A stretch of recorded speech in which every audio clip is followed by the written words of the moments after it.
If you are looking to absolutely maximize how much benefit you get for having unused sick leave and annual leave on the books at retirement as a federal employee, this is exactly the video for you. So let's dive in. If you didn't know already, how sick leave and annual leave are handled at retirement are very different from one another. Let's talk about it. So sick leave, let's start with that. Sick leave, when you retire from the government, gets added to your years of service for pension calculation. So let me give you an example. Let's say you have 30 years of normal federal service. Well, what if you have 1 year's worth of sick leave? Well, on paper then, you've got actually 31 years when they calculate your pension. So your pension is bigger because your pension is based on how many years of service you have.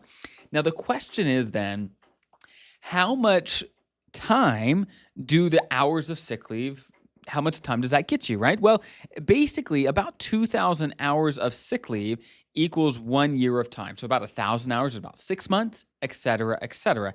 Now, this is actually how it works in practice. If you didn't know, they only actually give you credit for years and months of time. Any extra days drop off. So let me give you an example of how this might work for you.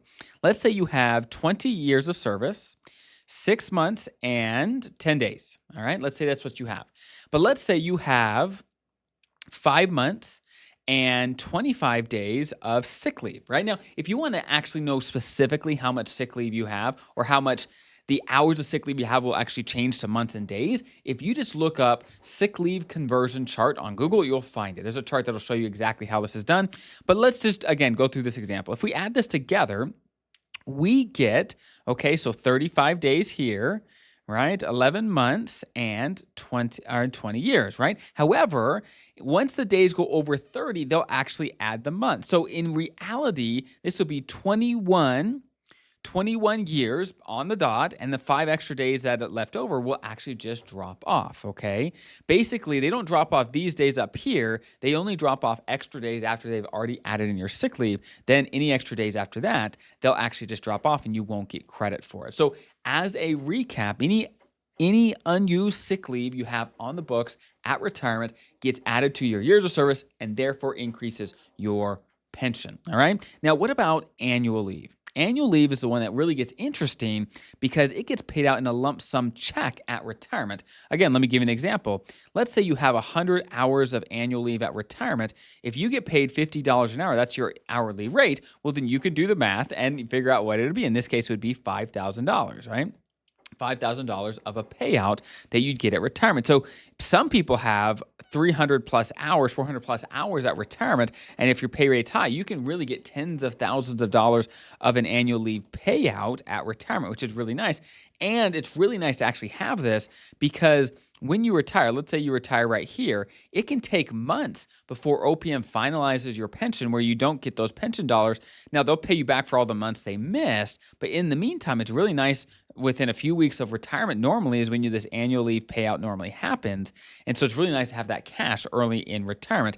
Now, the question is, how can we maximize the annual leave? Well, if you didn't know, for most federal employees, there is, of course, a use or use limit that every single year you've got to use or lose your leave up to a certain limit going into a new leave year. For most feds, it's 240 hours. So, for example, let's say you want to retire December of 2025. Or let's say 2026, okay? You want to retire December 2026. Well, going into the year 2026, if you have your 240 hours, you can accumulate the entire year, have 400 plus hours come December 2026, and get paid out for the entire amount, which is really, really nice.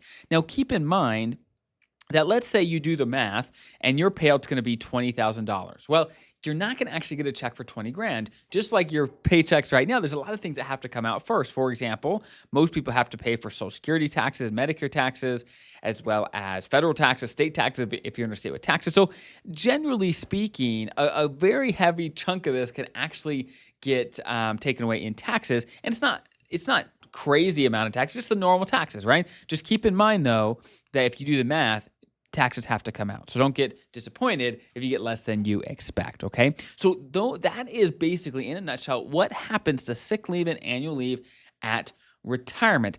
And long story short, people ask all the time, well, which one's better? Is it better to have sick leave at retirement or annual leave? I'll just cut to the chase. It's much better to have annual leave 9 times out of 10 because we've ran basically the break even of, hey, the annual leave means a bunch of money right now. Sick leave means your pension is bigger for the rest of your life. So it means smaller, a smaller difference, but for a longer period of time.